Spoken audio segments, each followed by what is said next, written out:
Bismillah, elhamdülillah ve salatu ve selamu ala Resulillah. Ama ba'd, malum dün gece bu gördüğünüz limanda Siyonist çete bir gemiye, buradaki en büyük gemiye bir saldırı düzenledi ve gemiye bazı maddi zararlar meydana geldi ve 2 kişi de hafif şekilde yaralandılar. Elbette terör çetesinin amacı buradaki filoya binen insanları yıldırmak ve onları amaclarından vazgeçirmek üzere. Aksine bu saldırıdan sonra insanlar daha bir bilendi, daha bir gitmek isim bir şok içine girdiler. İnşallah da günü geldiği vakitte buradan hep beraber hareket edeceğiz, hareket edecekler.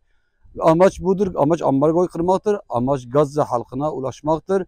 Hükümetlerin de bu gemileri desteklemesi gerekir.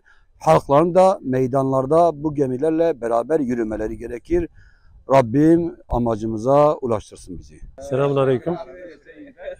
Tunus sahilindeyiz. Dün akşam Barcelona'dan gelen gemiler hemen hemen hepsi buraya geldi. Bir iki tanesi herhalde, bir iki ya da 4 tanesi geri kalmış. Onlar da geldikten sonra inşallah Gazze'ye doğru yelken açacağız. Ancak bir gelişme oldu dün akşam. Dronlu bir saldırı, ana gemimize yönelik bir saldırı oldu. Elhamdülillah can kaybı yok.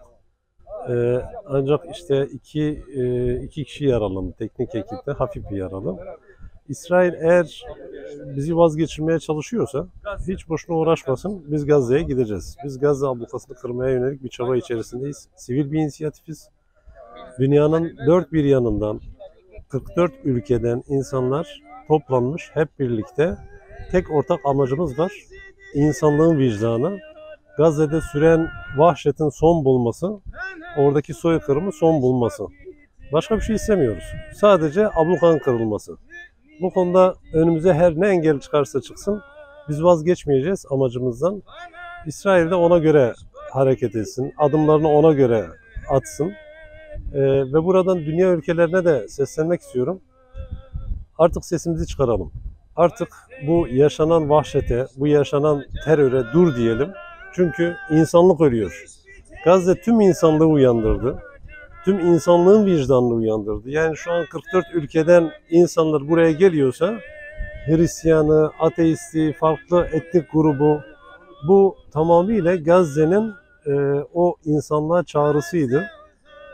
Dolayısıyla bu insanlık Gazze'ye doğru hareket edecek. Ablukan kırılması için tek amacımız. İnşallah muvaffak oluruz. Dualarınızı bekliyoruz. Meydanları boş bırakmayalım. Boykot etmeye devam edelim. Ve sosyal medyadan sesimize ses olun inşallah. Evet, herkese selamlar, sevgiler. Tunus limanındayız. Biliyorsunuz dün akşam bir gemimizi, daha doğrusu Global Smooth filosundaki amiral gemiyi bombaladılar. Çok korktuk, çok tırstık.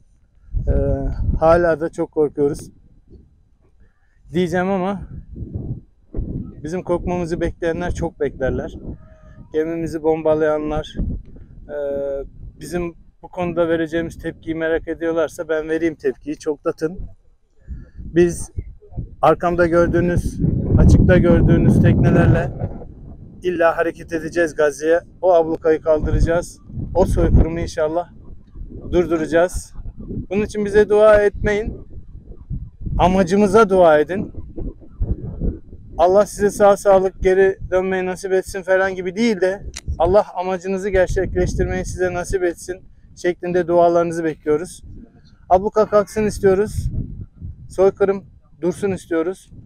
Bu mihmalde dualarınızı bekliyoruz.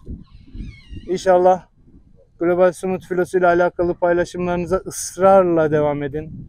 Israrla ama ısrarla sosyal medyada bizleri paylaşmaya devam edin. Hepiniz Allah'a emanet olun. Esselamu Aleyküm. Ey şehitler şehri Gazze, eğmedik tut başını Gazze.